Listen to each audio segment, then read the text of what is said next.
Hello students, welcome to my channel. My name is Dr. CP Sinha. तो हमने इसके पिछले वीडियोस में आपसे बात किया था फिज़िकल एंड केमिकल चेंजेस के बारे में, right? Physical and chemical changes में हमने बात किया कि फ़िज़िकल चेंज है उसके कैरेक्टरिस्टिक्स क्या होते हैं, केमिकल चेंज उसके कैरेक्टरिस्टिक्स क्या होते हैं, है ना। इसके अलावा हमने और भी बहुत सारी बातें की, latent heat of vaporisation, latent heat of fusion के बारे में बात किया हमने, और डिफरेंट स्टेट्स ऑफ मैटर के बारे में बात किया हमने, है ना। से बहुत सारी चीज़ें हमने लास्ट क्लासेस में देखी, ठीक है। अब आज की जो क्लास है इसमें मैं आप लोगों के साथ कुछ एग्जाम्पल्स शेयर करूंगी, और मुझे नहीं लगता कि जितने एग्जाम्पल्स आज की क्लास में हम करने वाले हैं इसके अलावा कुछ और एग्जाम्पल्स एग्जाम्स में आ भी सकते हैं, ठीक है। तो चलिए आज की क्लास को स्टार्ट किया जाए। कुछ एग्जाम्पल्स देखते हैं हम आज की क्लास में। देखिए भाई, पहला example physical and chemical changes में पहला example glowing of bulb. Glowing of bulb का मतलब क्या हुआ भाई? आपने स्विच ऑन किया, बल्ब को स्विच ऑफ कर दिया आपने, तो इससे क्या हो गया? बल्ब जो है वो ग्लो कर रहा था, और जैसे ही आपने स्विच ऑफ किया बल्ब का ग्लो करना बंद हो गया। मतलब ये टेम्प्रोरी चेंज है ना। तो इट्स अ फिजिकल चेंज। तो ये कैसा चेंज है? ये फिजिकल चेंज है। उसके बारे में बात करते हैं, बर्निंग ऑफ शुगर। जब शुगर बर्न होती है तो क्या होता है? जब शुगर बर्न होती है तो वो केमिकल चेंज होता है। क्यों? क्योंकि आप उसको बर्न कर रहे हो। बर्न कर रहे हो मतलब आप उसको हीट कर रहे हो। हीट कर रहे हो तो उसमें से क्या होगा? उसमें से जितना भी हाइड्रोजन है, ऑक्सीजन है, वाटर बन करके इवापोरेट कर जाएगा। अगर आपने उसको बहुत ज़्यादा बर्निंग किया है तो वो खाली कार्बन मिले बनेगा वहाँ पे, और अगर आपने उसको कम बर्न किया है तो आपको वहाँ पे कार्बन डाइऑक्साइड और वाटर का एज अ प्रोडक्ट मिलेगा। तो ये क्या है? ये एक केमिकल चेंज है। Heating of water is a physical change, पानी को गर्म करना फिजिकल चेंज है। Burning of would is again a chemical change. क्यों? क्योंकि जब वुड को बर्न करते हो तो वो कंप्लीटली क्या हो जाता है? ऐश में कन्वर्ट हो जाता है। फिर उसको वापस से आप रिवर्स तो कर नहीं सकते हो प्रोसेस को। Passing electric current through a heater rod. Heater rod से जब आप इलेक्ट्रिक करंट को पास करते हो तो ये क्या हो गया? ये भी एक फिजिकल चेंज है, क्योंकि हीटर के रॉड में कोई चेंजेस थोड़ी ना आता है। कुछ समय के लिए वो रेड रेड दिखता है आपको पास करने पर इलेक्ट्रिक करंट, और उसके कुछ देर के बाद क्या हो जाएगा? वो अपने आप स्विच ऑफ करोगे नॉर्मल हो जाएगा। Water cycle in nature, it is again a physical change, क्योंकि इसमें इवापोरेशन की, कंडेंसेशन की यही प्रोसेस होती है। Evaporating alcohol is again a physical change, क्योंकि इसमें इवापोरेशन किया जा रहा है अल्कोहल का, लिक्विड स्टेट से वेपर स्टेट में कन्वर्ट किया जा रहा है। Respiration in living beings is a chemical change, of course it is a chemical change. क्यों है ये केमिकल चेंज? क्योंकि जब रेस्पिरेशन हम करते हैं, जब हम सांस लेते हैं, सांस छोड़ते हैं, तो जब हम ये सांस लेने छोड़ने की जो प्रक्रिया होती है इसमें क्या होता है? इसमें कुछ केमिकल रिएक्शंस भी होते हैं, ठीक है। तो उसकी वजह से ये केमिकल चेंज है। Growing of a puppy into a dog, एक छोटा सा कुत्ते का बच्चा वो बड़ा कुत्ते में कन्वर्ट हो गया, तो मतलब वही बात हो गई एज गुड एज जैसे कि हम हैं, छोटे थे कभी, अब बड़े हो गए, हाइट बढ़ गई, तो क्या वापस से हम छोटे होंगे? नहीं होंगे ना। क्यों? क्योंकि हमारी बॉडी में कुछ केमिकल चेंजेस आया जिसकी वजह से ये केमिकल चेंज हो गया। Shaping a piece of glass, glass के पीस को शेप देना, it is again a physical change, ये भी फिजिकल चेंज है, ठीक है। आइए आगे बात करते हैं लाइटनिंग। लाइटनिंग कैसा चेंज है? तो लाइटनिंग भी जो है ये दोनों तरह का चेंज है बेटा। ये फिजिकल चेंज है, देखो ये एक्सेप्शनल केस है, ये एक्सेप्शनल है यहाँ पे, ठीक है। इसमें फिजिकल भी चेंज होता है, केमिकल भी चेंज होता है। कैसे होता है जरा समझते हैं इस बात को। लाइटनिंग में देखो होती क्या है कि जैसे ही बिजली कड़कती है, बिजली के कड़कने से क्या होता है? कुछ इलेक्ट्रिसिटी प्रोड्यूस होती है ना। जो इलेक्ट्रिसिटी प्रोड्यूस हुई वो फ्रिक्शन की वजह से कुछ इलेक्ट्रिसिटी प्रोड्यूस हुई, है ना। तो ये कहलाएगा आपका फिजिकल चेंज। जब इलेक्ट्रिसिटी का प्रोड्यूस होना इज अ क्या? इज अ फिजिकल चेंज, ठीक है। बट उसके बाद क्या होने वाला है? जैसे इलेक्ट्रिसिटी प्रोड्यूस हुई तो एयर के अंदर में प्रेजेंट होता है नाइट्रोजन, आपको पता है, और एयर के अंदर में प्रेजेंट होता है ऑक्सीजन, राइट आपको पता है 78% नाइट्रोजन प्रेजेंट होता है एयर में, 21% ऑक्सीजन प्रेजेंट होता है एयर में, है ना। मगर ये आपस में रिएक्ट नहीं करते हैं, राइट। नाइट्रोजन और ऑक्सीजन का रिएक्शन नहीं होता है, ये एयर में as a content, as a mixture of gas present होते हैं, राइट। मगर जब इलेक्ट्रिसिटी प्रोड्यूस होती है इसकी वजह से जो बहुत हाई टेम्परेचर होता है, उस हाई टेम्परेचर में ये रिएक्शन होती है और ये कन्वर्ट होता है और बनाता है NO, नाइट्रिक ऑक्साइड। अभी भी रिएक्शन रुकती नहीं है। जैसे ही नाइट्रिक ऑक्साइड बना, फर्दर ये ऑक्सीडाइज करके बनाता है NO2। समझ रहे हैं बात को? तो मतलब क्या हो गया कि जो इलेक्ट्रिसिटी का प्रोडक्शन जो था वो तो फिजिकल चेंज था, बट इलेक्ट्रिसिटी के प्रोडक्शन से रिजल्ट क्या निकला? तो एयर का उसमें जो मिक्सचर ऑफ गैसेस में से नाइट्रोजन और ऑक्सीजन जो है ये हाईली एंडोथर्मिक रिएक्शन है, और ये एक एंडोथर्मिक रिएक्शन यहाँ पे हो गई, और जिसकी वजह से एक रिएक्शन वहाँ पे हो गई, और इस रिएक्शन के होने की वजह से वो केमिकल चेंज भी बन गया। तो लाइटनिंग से का रीजन, लाइटनिंग से क्या क्या हुआ? लाइटनिंग से इलेक्ट्रिसिटी का प्रोडक्शन हुआ, physical change.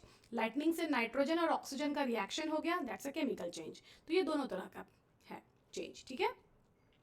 Dissolving sugar in water, water में अगर आप शुगर को डिजॉल्व कर देते हो, फिजिकल चेंज। क्यों? क्योंकि आप वाटर को सेपरेट भी कर सकते हो, इवापोरेट कर दोगे, शुगर में से सेपरेट हो जाएगा वाटर, है ना। Heating a mixture of iron filings with sulphur, iron filing को और सल्फर को अगर आप हीट करते हो तो क्या बनेगा? भाई सीधी सी बात है, आयरन है, सल्फर है, इसको आप हीट करोगे तो बनेगा क्या? FeS बन जाएगा, एक केमिकल रिएक्शन हो जाएगी। केमिकल रिएक्शन हो गई मतलब क्या है ये? इट्स अ केमिकल चेंज, ठीक है, this is a chemical change. Ripening of fruit, fruit का ripening is undoubtedly a chemical change. क्यों? क्योंकि कुछ हार्मोनल चेंजेस होते हैं फ्रूट्स में, और जिसकी वजह से कोई भी टेंडर फ्रूट जो होता है वो पक जाता है ना। Mixing oil with water, oil और वाटर का मिक्स होना is a physical change. Cutting would into pieces, लकड़ी को अगर आप छोटे छोटे पीसेस में कट भी कर दोगे तो भी तो वो लकड़ी ही रहेगी, उसकी आइडेंटिटी तो चेंज नहीं होगी, that is why it is a physical change. Shredding paper, paper का श्रेड करना मतलब पेपर को फाड़ करके उड़ा देना, है ना। पेपर को फाड़ना, फाड़ के टुकड़े में डाल देना, ऐसे पेपर को फाड़ के ऐसे उड़ाते हैं ना, उसी को श्रेडिंग ऑफ पेपर बोलते हैं। तो shredding paper is a physical change. भाई आपने पेपर को छोटे छोटे टुकड़ों में तोड़ दिया, काट दिया, फाड़ दिया, फाड़ने के बाद भी तो वो पेपर ही रहा, कुछ और थोड़ी ना बन गया, तो वो फिजिकल चेंज है, खाली आपने उसका साइज एंड शेप चेंज कर दिया था। Expansion of metal on heating, जब आप किसी भी मेटल को हीट करते हो तो मेटल एक्सपैंड कर जाता है, कूल करते हो तो मेटल वापस से कॉन्ट्रैक्ट कर जाता है। मतलब मेटल का expansion and contraction is a physical change, क्योंकि वो वापस से अपने ओरिजिनल शेप एंड साइज में आ जाता है, इसलिए it's a physical change. Melting an ice cube, ice cube का मेल्ट करना तो हमने बहुत बार देख लिया कि फिजिकल चेंज ही होता है। Casting silver in a mould, mould मतलब क्या होता है? सांचा, है ना। मोल्ड का मतलब क्या होता है? सांचा। तो जब आप सिल्वर को किसी सांचे में डाल करके और किसी तरह का शेप दे देते हो तो वो कैसा है? शेप और साइज चेंज करने की तो बात है, तो इसलिए वो भी क्या है? फिजिकल चेंज कहलाता है। आइए आगे बात करते हैं फोटोसिंथेसिस। तो फोटोसिंथेसिस तो आप लोगों को पता है, आप लोगों ने बायोलॉजी में उसकी रिएक्शन भी लिखी हुई है फोटोसिंथेसिस की, है ना। तो ये तो केमिकल चेंज है। Digestion of food chemical change है। Melting of wax physical change है। देखो यहाँ पे दूसरी बात आती है, यहाँ पे दो चीज़ है, ये भी आपका फिजिकल और केमिकल चेंज दो हो सकता है अगर यहाँ पे क्वेश्चन आपको अलग तरह से पूछा जाए। अगर सपोज यहाँ पे क्वेश्चन आपको पूछा जाता है, instead of writing melting of x, वो बोल देते हैं बर्निंग ऑफ कैंडल, ठीक है। बर्निंग ऑफ कैंडल का एग्जाम्पल इसमें मैंने नहीं दिया हुआ है, मैं आपको यहाँ पे बताती हूँ, है ना। Burning of candle, instead of this अगर सपोज वो बोलते हैं बर्निंग ऑफ कैंडल, तो बर्निंग ऑफ कैंडल क्या होगा बेटा? फिजिकल चेंज होगा कि केमिकल चेंज होगा? ये भी दोनों तरह का चेंज होगा, फिजिकल चेंज भी होगा, केमिकल चेंज भी होगा, है ना। ये एक्सेप्शनल केस था, इसलिए मेल्टिंग ऑफ वैक्स के लिए मैंने इसको छोड़ रखा था कि मैं आपको अलग से इसको हाईलाइट करके बताऊंगी बर्निंग ऑफ कैंडल क्या होता है। तो अगर बर्निंग ऑफ कैंडल आया तो फिजिकल चेंज भी है, केमिकल चेंज भी है। क्यों है भाई फिजिकल और केमिकल चेंज? तो भाई बर्निंग ऑफ कैंडल में मेल्ट होती है वैक्स, तो वैक्स का मेल्ट होना इज अ फिजिकल चेंज, ठीक है। और बर्निंग ऑफ कैंडल में जो कैंडल की जो विक होती है, मतलब जो कैंडल की बत्ती होती है वो भी जल रही है, जो कि कॉटन की थ्रेड होती है वो जल रही है, तो वो जलने का मतलब क्या हो गया? वो एक केमिकल प्रोसेस हो गई, क्योंकि उसको तो आप वापस से रिवर्स नहीं कर सकते हो, एक बार जल गई तो जल गई, है ना। तो इसलिए वो क्या हो गया? वो केमिकल चेंज हो गया। तो बर्निंग ऑफ कैंडल कैसा है? It's a physical change also and a chemical change also. Bursting of crackers, of course it's a chemical change. Solidification of molten metal on cooling, किसी भी molten metal को, मतलब कि कोई metal है जो कि molten state में है, fused state में, पिघले हुए state में है, उसको आपने ठंडा करके solidify कर दिया, उसको solid बना दिया, तो वो क्या कहलाएगा? वो भी आपका physical change कहलाएगा। Boiling of an egg, क्योंकि देखो बेटा आप जब भी फिजिकल और केमिकल चेंज को डिसाइड करते हो तो ये ज़रूर से डिसाइड करना, ये ज़रूर से दिमाग में एक बार सोच लेना कि क्या ये पॉसिबल रिवर्सिबल है कि नहीं है। अगर ये प्रोसेस रिवर्सिबल है तो वो अनडाउटेडली फिजिकल चेंज है। अगर ये पॉसिबल रिवर्सिबल ये प्रोसेस अगर रिवर्सिबल नहीं है तो वो फिजिकल चेंज नहीं है, केमिकल चेंज है। जैसे अभी मैंने आपको एग्जांपल दिया बर्स्टिंग ऑफ क्रैकर्स का। क्रैकर्स का बर्स्ट होना मतलब पूरा फटाका जल गया, फूट गया, खत्म, है ना, तो वापस फटाका तो मेरे बनेगा नहीं, वो केमिकल चेंज है। बट अगर कोई आपने मोल्टन मेटल को वापस से सॉलिडिफाई कर लिया वापस से, तो आप उसको मेल्ट कर भी सकते हो, वो आपका कैसा हो जाएगा, physical change. Boiling of an egg, अंडा एक बार बॉयल हो गया, सॉलिडिफाई कर गया, तो दोबारा से तो वो लिक्विड फॉर्म में जाएगा नहीं, मतलब it's a chemical change. Slaking of lime, slaking का मतलब क्या होता है बेटा, स्लेकिंग का मतलब होता है स्लेक्ड लाइम। स्लेक्ड लाइम मतलब क्या हो गया कि कैल्शियम ऑक्साइड है, उसको आपने वाटर से रिएक्शन कराया तो बनता है कैल्शियम हाइड्रोक्साइड, और ये कैल्शियम हाइड्रोक्साइड को ही हम स्लेक्ड लाइम बोलते हैं। तो ये क्या, केमिकल रिएक्शन तो हो रही है, हमने तो रिएक्शन लिख ही दिया, तो ये कैसा चेंज हो गया, ये हो गया आपका केमिकल चेंज। कैसा चेंज हो गया, ये chemical change. Evaporation of water is a physical change. Milk turning सार इज अ केमिकल चेंज। एक बार मिल्क फट गया, दूध फट गया, दोबारा से तो वो मिल्क बनेगा नहीं, इसलिए वो केमिकल चेंज है। Baking of a cake is a chemical change, है ना, केक का बेक हो जाना is a chemical change. Bending of an iron rod is a physical change, खाली आपने साइज एंड शेप चेंज किया था। Rusting of iron is of course a chemical change, क्योंकि इसमें आयरन जो है Fe जो है ये ऑक्सीजन के साथ कंबाइन होता है, रिएक्शन करता है और बनाता है Fe2O3, है ना, ट्वाइस Fe ले लेते हैं हम यहाँ पे, और साथ में इधर 3O ले लेते हैं, 4 ले लेते हैं इसको, 4, तो ये 4 हो गया, यहाँ पे 2 हो गया, तो ये आपका रिएक्शन बैलेंस रिएक्शन हो गई। एंड XH2O, इसमें कुछ अमाउंट ऑफ वाटर भी रहता है, तो ये एक कंपाउंड है रस्ट, है ना, तो इसलिए क्या है, ये केमिकल चेंज है। ब्रेकिंग अ बॉटल, बॉटल का ब्रेक होना है, कांच था, कांच का बॉटल टूट गया तो भी रहा तो कांच ही, तो ये कैसा है, ये भी फिजिकल चेंज है।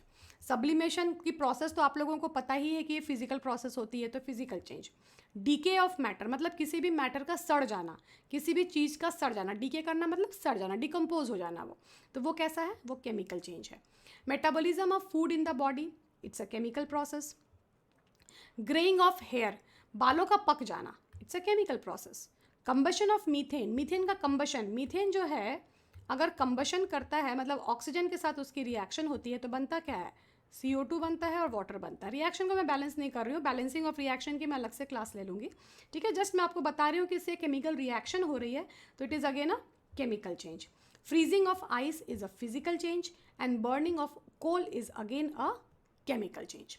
तो देखो भाई, इतने सारे एग्जाम्पल्स हम लोगों ने कर लिए, यही सारे एग्जाम्पल्स, इन्हीं में से कुछ आगे पीछे आप लोगों से पूछा जाता है एग्ज़ाम में भी, इससे ज़्यादा कुछ आएगा नहीं, है ना, और आएगा तो अभी हम आगे और कुछ क्वेश्चंस भी करने वाले हैं, मैं भी कुछ क्वेश्चंस भी लेके आऊँगी जो पिछले कुछ सालों में आप लोगों से पूछा गया है, वो भी हम डिस्कशन करेंगे, ठीक है।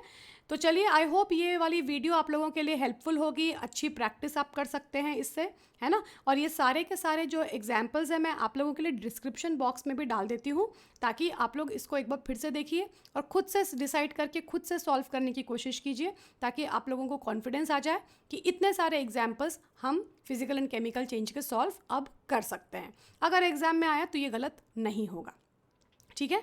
चलिए, तो फिर मैं आज की वीडियो को यहीं पे एंड करती हूँ और फिर मिलती हूँ नेक्स्ट वीडियो में आप लोगों के लिए, और नेक्स्ट वीडियो में फिर हम कुछ क्वेश्चंस भी सॉल्व करेंगे और इस टॉपिक को कंप्लीट करेंगे, ठीक है। Okay then, see you all of you, जय हिंद।